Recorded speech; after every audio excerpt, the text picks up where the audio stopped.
ஓம் விக்னேஸ்வராய நமக. குலதெய்வமான ஸ்ரீ பொன்னம்பல சுவாமி, ஸ்ரீ பொன்முத்து கருப்பண சுவாமி, அங்காள பரமேஸ்வரி, பப்பாத்தியம்மன் துணையுடன் இந்த நாள் இனிய நாளாக அமைய அனைவரின் அவரவர் குலதெய்வம் காத்து அருள் பாலித்து பிரம்மாண்ட வெற்றி கொடுக்க வணங்குகின்றேன்.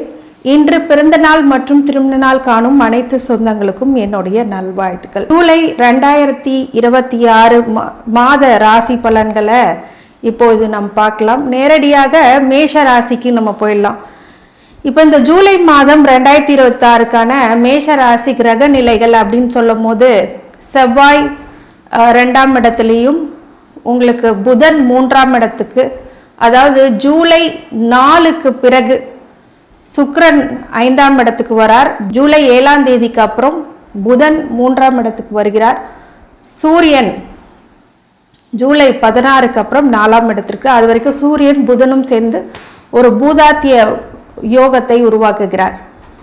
அதே மாதிரி உங்களுடைய ஜாதகத்திலையும் இது இருக்கான்னு பார்த்துக்கோங்க. இந்த கிரக நிலைகள் பார்த்தீங்க அப்படின்னா செவ்வாய் மட்டும் இல்லாமல் குருவும் 4ஆம் இடத்துக்கு வரார். சனி 12ஆம் இடத்துல விரய சனியாக இருக்கிறார். ராகு கேது 11ஆம் இடத்துல, ராகுவும் கேது 5ஆம் இடத்துல இருக்கிறார். இப்போது சனி ஜூலை 27க்கு அப்புறம் வக்ரம் ஆகிறார். ஜூலை 7க்கு அப்புறம் புதன் புதன் வக்ரம் ஆகிறார். அப்படிங்கும் போது என்ன மாதிரி பலன்கள் நடக்க போகிறது அப்படிங்கிறத ஒரு விரிவா இந்த ஜூலை மாத பலன்களை பாருங்க. மேஷ ராசிக்காரங்களுக்கு இந்த காலகட்டம் அப்படிங்கிறது ரொம்ப ஃபேவரான காலகட்டமா அப்படின்னு கேட்டிங்கன்னா கண்டிப்பா இல்லை. ஏன்னா எல்லாத்தோடைய புலம்பல்களும் பிரச்சனைகளும் எல்லாம் பார்த்துக்கிட்டே வரும். இப்போ நிறைய பேர்த்துக்கு என்ன ப்ராப்ளம் அப்படின்னா, இந்த மாதமாவது வருகின்ற ஜூலை மாதமாவது எங்களுக்கு ஏதாவது ஒரு நல்லது நடக்குமா, எல்லாமே வக்ரம் பெறுறாங்களே அது ஓரளவுக்கு ஓகேவா ஆகுமா, என்னோட லைஃப் லிஃப்ட் ஆகுமாங்கிறது தான் எல்லாத்தோடைய கொஸ்டினாகவும் இருக்கும். இந்த மேஷ ராசிக்காரங்களுக்கு இந்த செவ்வாய் 2ல் இருக்கிறது அப்படிங்கிறது தன குடும்ப வாக்குக்கு போறார். அப்போ என்ன ஆகும் அப்படின்னா, தனத்துல பொருளாதாரத்துல ஸ்பீடு அப்படிங்கிறது உங்களுக்கு வரும். கொஞ்சம் பணம் சம்பாதிக்க ஆரம்பிப்பீங்க. அதே மாதிரி குடும்பத்துல வாக்குல தேவையில்லாத வார்த்தைகளை பயன்படுத்தி இருக்கிற நிம்மதியும் கெடுத்துக்க கூடாது, அதை பார்த்துக்கணும். செவ்வாய் 2ஆம் இடத்துல இருக்கும்போது நம்ம என்ன வார்த்தை பேசுறோம் அப்படிங்கிறத நம்ம மறந்துடுவோம். அதாவது எல்லாமே நம்மளுக்கு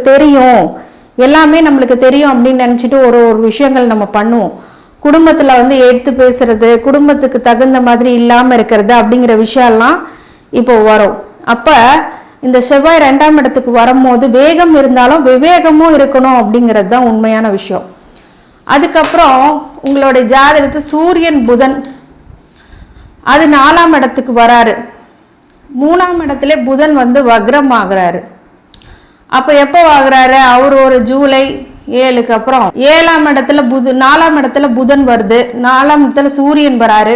4ஆம் இடத்துல சூரியன் வரும்போது என்ன மாதிரி பலன் கொடுப்பாரு அப்படின்னா, ஜூலை 17 வரைக்கும் பூதாத்திய யோகம் கொடுத்து உங்க வாக்கு வன்மையினால மரியாதை, கெட்ட பேர் இல்லாத நல்ல பேர் எல்லாம் நிறைய சேர்த்திருப்பீங்க. இப்போ பூதாத்திய யோகமும் மாச மத்தியிலே நகர்ந்து போகுதே, அப்போ எனக்கு ஏதாவது கெடுபலன்கள் இருக்கா அப்படின்னா, சூரியன் குரு 4ஆம் இடத்துக்கு வர்றார். உச்ச குருவாக வரும்போது சூரியனும் உச்சமடைய செய்கிறார் அந்த இடத்துல. அப்ப ரொம்ப மதிப்பு மரியாதை, குடும்பத்துல ஒரு மதிப்பு மரியாதை கௌரவம் அப்படிங்கிறதெல்லாம் இருக்கக்கூடிய காலகட்டமாக இந்த காலகட்டம் இருக்கும். அதே மாதிரி சரி சூரியன் வந்துட்டாரு, உங்களுக்கு குரு காம்பினேஷன்ல இருக்கு அப்படிங்கும் போது சில பேருக்கு ப்ரொமோஷன் இல்லைன்னா ப்ரொமோஷனுங்க, காவல்துறை இராணுவத்தில் இருக்கிறவங்க, ஐஏஎஸ் ஆஃபீஸர்ஸ், இந்த மாதிரி முக்கியமான ஆஃபீஸர்ஸ்க்கெல்லாம் இந்த காலகட்டம் ஒரு கோல்டன் பீரியட்னு சொல்லலாம். ஏன்னா உச்ச குரு 4ஆம் இடத்துக்கு உங்களுக்கு அந்த காம்பினேஷன் கவர்மெண்ட் செக்டார்ல ரொம்ப நல்ல பலன்களை கொடுக்க போகுது. அப்ப யாருக்கெல்லாம் கட்டுப்பட்டு போவீங்க அப்படின்னா, குழந்தைங்க விஷயத்துல கட்டுப்பட்டு இருப்பீங்க.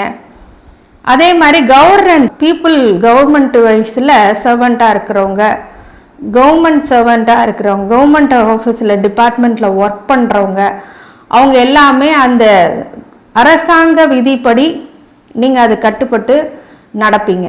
அதே மாதிரி ஒரு சில விஷயங்களை வந்து பார்த்தீங்க அப்படின்னா இந்த சூரியனும் குருவும் ஒரு உச்சம் அடையும் போது என்ன ஆகும் அப்படின்னா மிகையான நல்ல பதவிகளை பட்டம் பதவிகளை மட்டும் கொடுக்காம நிறைய காசு பணமும் சம்பாதிக்க வைப்பாரு. அதே மாதிரி எங்க மேடம் அது மாதிரி ஒரு சிம்டம்ஸே இல்லையே அப்படின்னு கேட்பீங்க. கண்டிப்பாக அதுக்கான சிம்டம்ஸ் இப்போ காட்டுவார். நிறைய பேர்த்துக்கு ப்ரொமோஷன், நிறைய பேர்த்துக்கு இன்க்ரிமெண்ட்ஸ், இன்சென்டிவ்ஸ் இது மாதிரி எல்லாம் வர ஆரம்பிக்கும். உங்களை தேடி பணம் வரப்போகுது, அதுதான். அதே மாதிரி நல்ல விஷயம் என்ன அப்படின்னா இது வரைக்கும் வீடு மனை அப்படி வாங்காதவங்க எல்லாமே இப்போ வாங்க போறீங்க. அது ஒரு நல்ல விஷயம். தாயாரோட அன்பு கிடைக்க போகுது. மிகையான வெற்றி பெறக்கூடிய காலகட்டமாக இந்த மேஷராசிக்காரங்களுக்கு இந்த ஜூலை மாதம் அமையும் அப்படிங்கிறது மாற்று கருத்து இல்லை. அதே மாதிரி உங்களுடைய 12ஆம் இடத்துல சனி இருக்கார். அப்போ அவர் என்ன பண்ணுவார்? 12 சொன்னால் விரயம் அதிகம் பண்ணுவார். அப்போ விரயத்தை கட்டுப்படுத்துறது, accountancy, documents, statements of account உங்களுக்கு எல்லாமே பாதுகாத்து வச்சுக்கணும். கரெக்டாக பட்ஜெட் படி ஒர்க் பண்ணணும். அப்போ தான் நல்லது நடக்கும். 5ல் சுக்கிரன் வர்றது அப்படிங்கிறது நல்ல பலனா அப்படின்னு கேட்டிங்கன்னா நல்ல பலன். ஆனால் 5ல் கேதுவும் இருக்கார். சுக்கிரன் கேது காம்பினேஷன் எப்போவுமே ஒரு கணவன் மனைவிக்கிடையே ஒரு சங்கடத்தை கொடுத்துரும். தேவையில்லாத ஒரு தொடர்புகள்னால மன உளைச்சலுக்கு ஆளாவாங்க இந்த காலகட்டம். ஏற்கனவே பண்ணிட்டாங்க, அந்த பிரச்சனை இன்ன வரைக்கும் இழுத்துக்கிட்டு போகுது அப்படின்னா இப்போ அது பூதாங்கரமாக ஆகும். அப்படிங்கும்போது ஒரு சில மன அழுத்தங்களும் உளைச்சல்களும் கொடுக்கும்.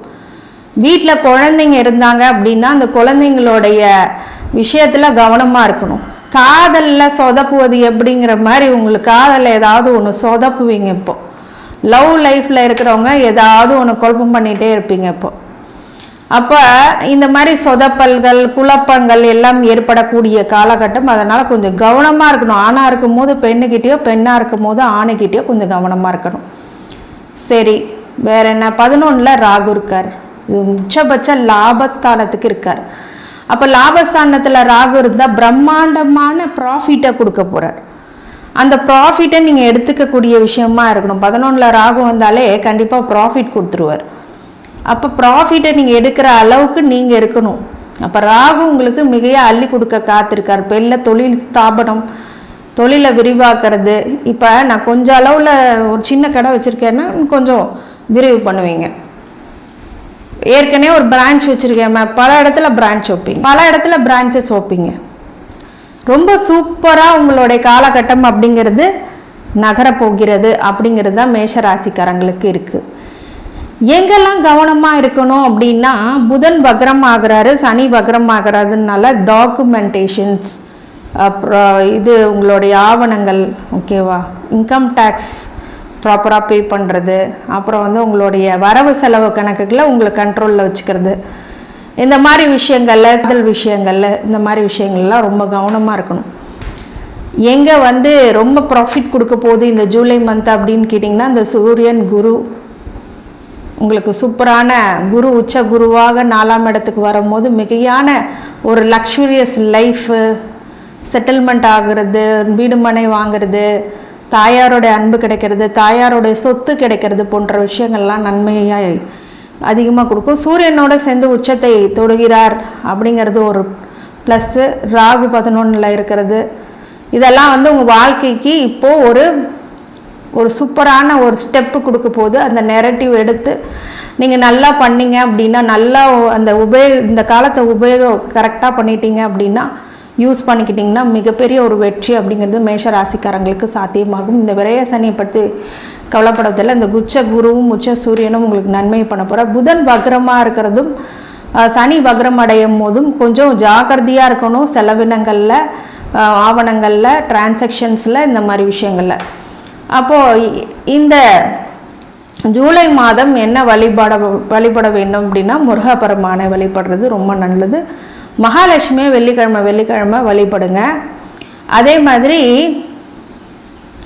விநாயகரை தினமும் வழிபடுறது ரொம்ப நல்லது. குலதெய்வ வழிபாடு முக்கியமானது.